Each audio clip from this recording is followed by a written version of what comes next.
Well, the northern sea route, as you know, it's like on the north of Finland and Russia. Going to the east, you can go to the Bering Sea and then go into the Pacific.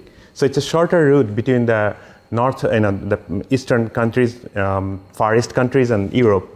For example, recently there was a Chinese, it's a container ship, called Yangqing, that made a trip from Dalian to Rotterdam and over the North Sea route, and it took 15 days less than it would have taken to go through Suez Canal. So of course there's a big impact, economic impact, because it takes so much less time to come through. So savings in fuel, savings in time, number of days, right? So there is a lot of economic effect from this, which is coming to, for instance, trade between China, Japan, Korea, and European countries. So people sending goods from, for instance, Russia to China or Japan, like liquefied natural gas, LNG, is going to be cheaper. So it's going to have a big impact on, I think, countries like Russia as well as Finland and others who are trying to ship things to, for instance, Far East countries.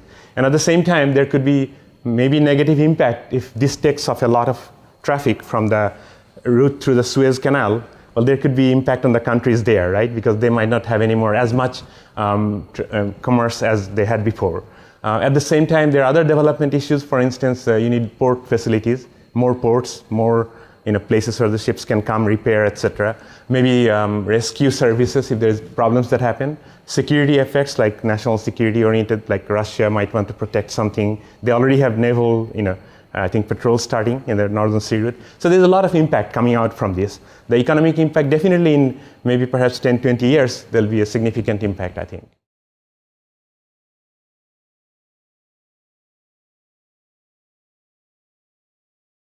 Okay, well, this is kind of an interesting question because black swan, of course, refers to events that are low probability, but could be a big impact, positive or negative. And so climate change is considered that. But as soon as, when it's a low probability event, it's very hard to see it, right? I mean, you might ignore it even if it's there. So in a way, I think it's kind of hard to focus or predict the next black swan. But what you can do as a technology person, I think you can look at maybe disruptive technologies that are changing the way normal business is done. So there could be something like, for instance, that commerce 3D printing, which is like a way to create objects from digital file. Well, that can be maybe changing, affecting manufacturing. That could be one aspect.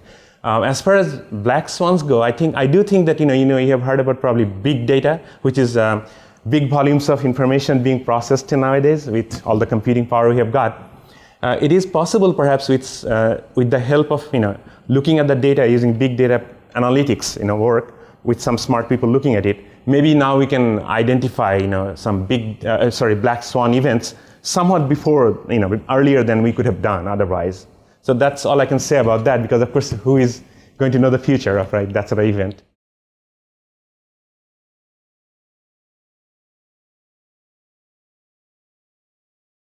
Of course, first of all, I think it's great that a country like Finland, for instance, is a committee for the future, and many other countries in Europe have that sort of, committees that are looking into the future. I think it's the future committees of this sort, they should definitely be pragmatic, meaning, that they should be grounded in reality. Something like they're looking at scenarios for the future.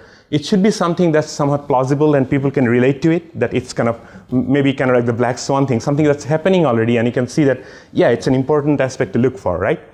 The other part is that for futures committees, they should definitely take an approach where they're not really trying to promote some technology over another, or promote one approach over another, but what they should do is they should look at nudging, like moving the progress towards the direction so that it's helpful to the citizens. And so I think that's what would be my opinion for futures work.